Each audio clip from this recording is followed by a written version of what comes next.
Shalom saudara-saudara yang terkasih dalam Tuhan Yesus Kristus. Renungan kita pada hari ini diambil dari Matius pasal yang kelima, ayat 33 sampai ke 37. Judul renungannya adalah seluruh hidup kita. Kejujuran sering dipahami sebatas soal pernyataan, yakni memberi pernyataan tentang sesuatu apa adanya sesuai dengan kenyataan. Jika seorang mengaku bujangan, dan dia memang bujangan, dia adalah bersikap jujur. Tuhan memang bersabda, jika ya, hendaklah kamu katakan ya. Jika tidak, hendaklah kamu katakan tidak. Apa yang lebih daripada itu berasal dari si jahat. Jadi memberi pernyataan sesuai dengan fakta memang sebuah sikap jujur. Tapi kita tahu, lingkup makna sabda itu tidak hanya sebatas pernyataan, tetapi melingkupi segenap hidup kita. Artinya, lingkungan kejujuran tidak sebatas kejujuran dalam kata. Dia meliputi hidup kita seutuhnya dengan atau tanpa kata. Jika kita jujur, kita akan mengakui talenta dan waktu yang ada pada kita, hingga misalnya kita rela melayani di bidang yang kita mampu. Jika kita jujur, kita tak akan berlagak mumpuni demi suatu posisi, tetapi mengakui keterbatasan diri dan menyilakan orang lain yang mampu. Jika kita jujur, kita mengakui bahwa yang baik adalah baik, yang jahat adalah jahat. Siapapun yang mengatakannya atau melakukannya. Jika kita jujur, kita akan jujur menakar hati kita dan mengoreksinya jika itu harus. Jika kita jujur, kita akan berusaha memperlakukan apapun yang kita tahu seharusnya berlaku dan banyak lagi. Demikianlah kejujuran itu lebih dari sekedar soal pernyataan. Bersikap jujur adalah mengakui apapun yang memang harus kita akui, dengan atau tanpa kata-kata, dan menindaklanjutinya dengan tindakan yang sesuai dengan pengakuan itu. Lingkup kejujuran tidak sekadar kejujuran dalam kata. Dia meliputi hidup kita seutuhnya dengan maupun tanpa kata. Saudara, mari kita membaca ayat daripada Alkitabnya. Matius 5 ayat 33 sampai 37. Kamu telah mendengar pula yang difirmankan kepada nenek moyang kita. Janganlah bersumpah palsu, melainkan peganglah sumpahmu di hadapan Tuhan. Tetapi aku berkata kepadamu, janganlah sekali-kali bersumpah baik demi langit, karena langit adalah tahta Allah, maupun demi bumi, karena bumi adalah tumpuan kakinya. Ataupun demi Yerusalem, karena Yerusalem adalah kota raja besar. Janganlah engkau bersumpah demi kepalamu karena engkau tak berkuasa memutihkan atau menghitamkan sehelai rambut pun. Jika ya, hendaklah kamu katakan ya. Jika tidak, hendaklah kamu katakan tidak. Apa yang lebih daripada itu berasal dari si jahat. Nah, kutipan di ayat 33 ya, maksudnya yang ini ya. Kamu telah mendengar yang difirmankan, jangan bersumpah palsu. Nah, kutipan jangan bersumpah palsu, melainkan peganglah sumpahmu di depan Tuhan. Kutipan itu kutipan bebas. Artinya tidak ada letterlek di Alkitab. Gitu ya. Yang persis. Tapi inti pengajarannya itu ada. Ya. Jadi seperti ini. Tuhan melarang bangsa Israel untuk menggunakan namanya dengan sia-sia. Ya, ini yang dasatita itu ya. Keluaran 20 ayat 7. Termasuk pada saat mereka mengambil sumpah. Di Imamat 19 ayat 12 ini ya. Janganlah kamu bersumpah dusta demi namaku, supaya kamu jangan melanggar kekudusan nama Allahmu. Akulah Yehowa, akulah Yahweh. Jadi di sini intinya jangan bersumpah dusta. Apalagi demi nama Tuhan lagi. Tidak boleh. Pada saat seseorang itu ngambil sumpah di hadapan Yehova, orang itu tidak boleh melanggarnya. Kita lihat bilangan 30 ayat 2 ya. Apabila seorang laki-laki itu bernasar atau bersumpah kepada Yahweh, Yehova, sehingga dia mengikatkan dirinya kepada sesuatu janji, maka janganlah dia melanggar perkataannya itu. Haruslah dia berbuat tepat seperti yang diucapkan. Jadi sumpah itu mengikat, jangan macam-macam. Ya. Kemudian seorang orang itu tidak boleh melanggarnya, melainkan harus segera menepatinya. Di Ulangan 23 ayat 21 dikatakan, apabila engkau bernasar kepada Tuhan Allahmu, janganlah engkau menunda-nunda memenuhinya. Sebab tentulah Yahweh Elohimmu akan menuntutnya daripadamu, sehingga hal itu menjadi dosa bagimu. Di Pengkhotbah 5 ayat 3-4 juga dikatakan, kalau engkau bernasar kepada Allah, janganlah menunda-nunda menempatinya. Jadi teksnya memiliki tekanan yang sama ya. Jadi tidak boleh menunda-nunda untuk memenuhi nasar. Tepatilah nasarmu, lebih baik engkau tak bernasar daripada bernasar tapi tidak menepatinya. Oke. Nah sekarang kita lihat definisi sumpah. Sumpah itu apa sih? Sebuah perkataan yang sungguh-sungguh tentang apa saja yang dituduhkan sebagai kebenaran di hadapan Allah. Sebagai tanda bahwa perkataan itu diucapkan di hadapan Allah, sebuah sumpah dilandaskan pada nama Tuhan. Sumpah yang tidak benar sama saja dengan mengundang kutuk ilahi atas orang yang mengucapkan sumpah itu. Jadi pemunculan jangan bersumpah palsu, ini kan nadanya negatif ya, kan kata-kata jangan. Kemudian yang kedua itu bersifat positif, peganglah sumpahmu. Jadi dua mode ini ya, mode negatif dan mode positif. Ini berguna untuk memberikan penekanan terhadap keseriusan sebuah sumpah. Jadi kalau kamu bersumpah jangan sing palsu loh ya. Tapi kalaupun kamu bersumpah nanti peganglah sumpahmu itu di hadapan Tuhan. Jadi orang tidak boleh menganggap remeh sebuah sumpah. Yang dia ucapkan adalah di depan Tuhan. Memangnya ada sih nganggap remeh masalah sumpah? Oh, ada. Sih nganggap remeh itu ada.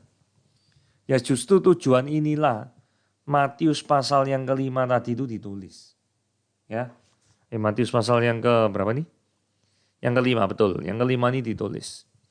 Karena melalui Matius pasal yang 23 ayat 16 ayat 22 kita baca ya. Ini mengindikasikan ada orang itu ngeremehno sumpah.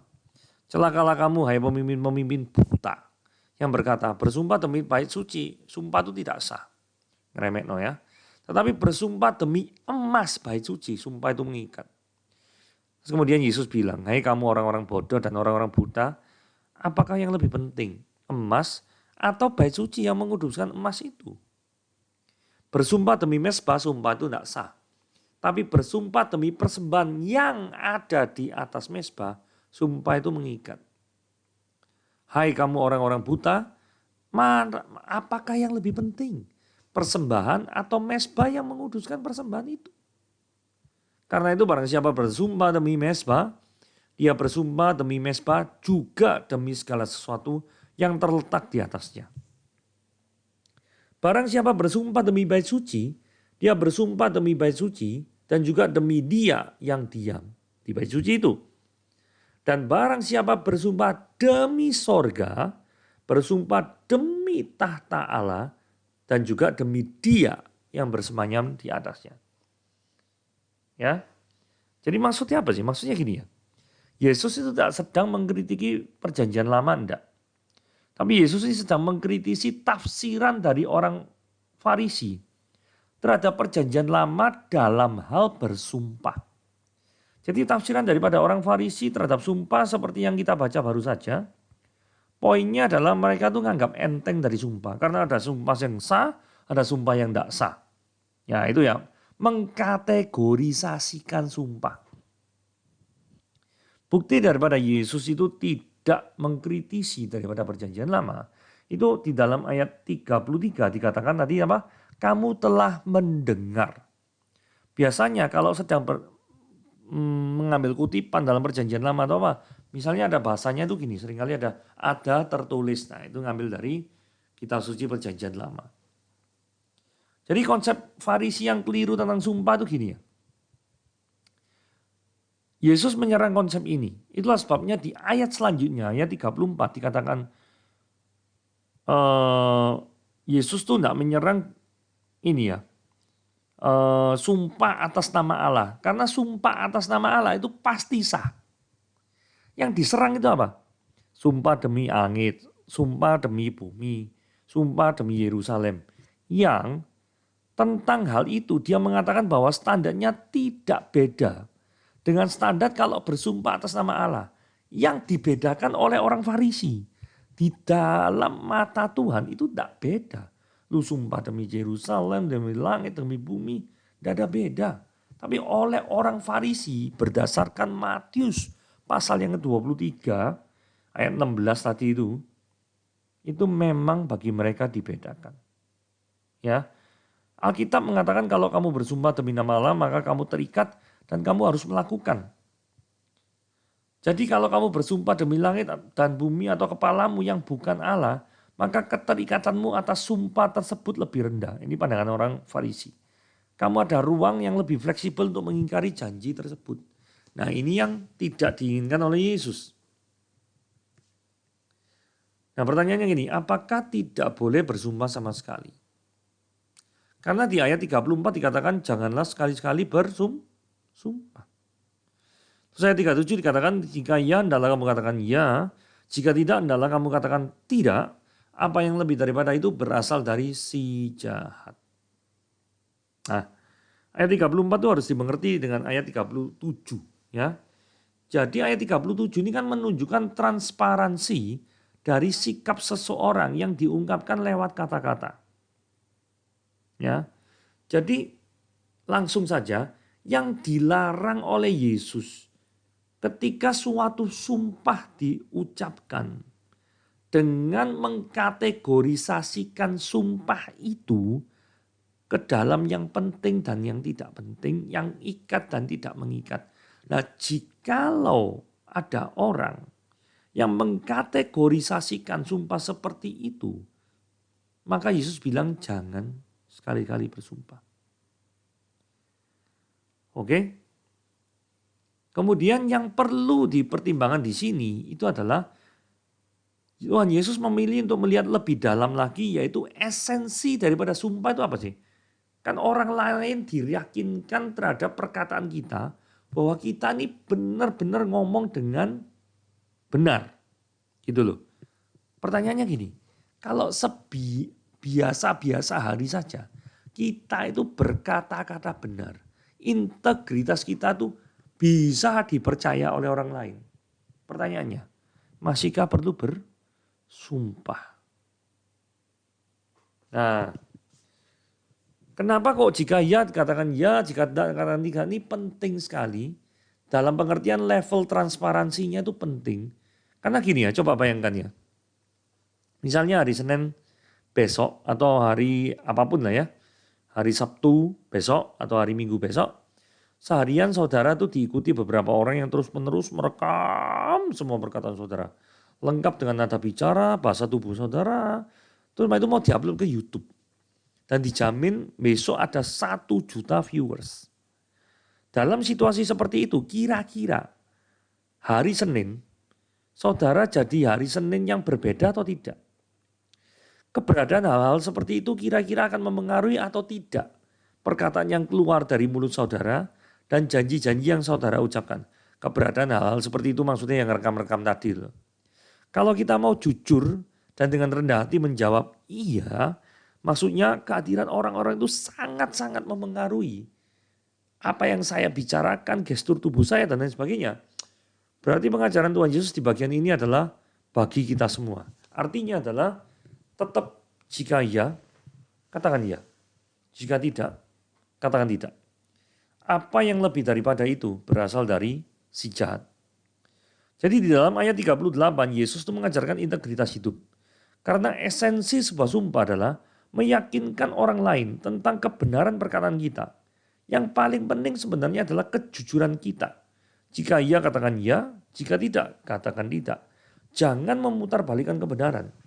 Jangan menambahi ataupun mengurangi kebenaran. Jadi jika kita selalu mengucapkan sesuatu yang benar, artinya jika iya katakan iya dan jika tidak katakan tidak itu menjadi anggapannya karakteristik daripada hidup kita. Maka kita tidak membutuhkan apapun termasuk sumpah untuk menguatkan ucapan kita. Karena bagi orang lain kita tuh hidupnya sudah integritas tinggi. Jadi kalau semakin tinggi integritas hidup, maka keberadaan suatu sumpah itu tidak diperlukan. Nah sekarang mungkin orang bertanya, bagaimana dengan sumpah pengadilan? Nah sumpah ini resmi di pengadilan atau penghabisan jabatan. Jadi beberapa aliran Kristen tertentu ngambil langkah atau memaknai ini dengan secara hurufiah, secara mutlak, sehingga mereka menolak untuk diambil sumpah di pengadilan maupun di lembaga pemerintahan manapun. Nah, sikap di atas tampaknya tidak terlalu tepat, karena kita tuh memang dilarang secara aktif bersumpah demi menguatkan perkataan kita. Karena gini ya, kalau sedikit-sedikit sumpah, berarti sebenarnya apakah perkataan kita tuh gak dipercayai sama orang lain, sampai-sampai kita tuh merasa perlu untuk sumpah bolak-balik. Nah kalau perkataanmu tuh bisa dipercayai oleh orang lain, ya tidak perlu kamu sumpah bolak-balik kan. Cuma terkadang ada sebuah situasi di mana orang lain yang mengharuskan kita tuh bersumpah. Contoh menjadi saksi dalam pengadilan atau memangku suatu jabatan tertentu dalam pemerintahan. Jadi orang-orang audiens itu memang perlu tahu bahwa saksi-saksi di pengadilan itu benar-benar saksi-saksi yang akan berkata benar, tidak menipu, terang benderang menyatakan kebenaran. Jadi tuntutan ini tidak ada kaitannya dengan keraguan orang lain terhadap integritas kita. Kan memang dalam suatu jabatan atau dalam suatu pengadilan butuh suatu komitmen yang sangat tinggi. Ya. Jadi baik orang jujur maupun pembohong sama-sama dituntut untuk bersumpah di dalam apa? Pengadilan. Gitu ya. Oke. Renungan harian kita pada hari ini sampai di sini. Itulah kita membahas tentang sumpah.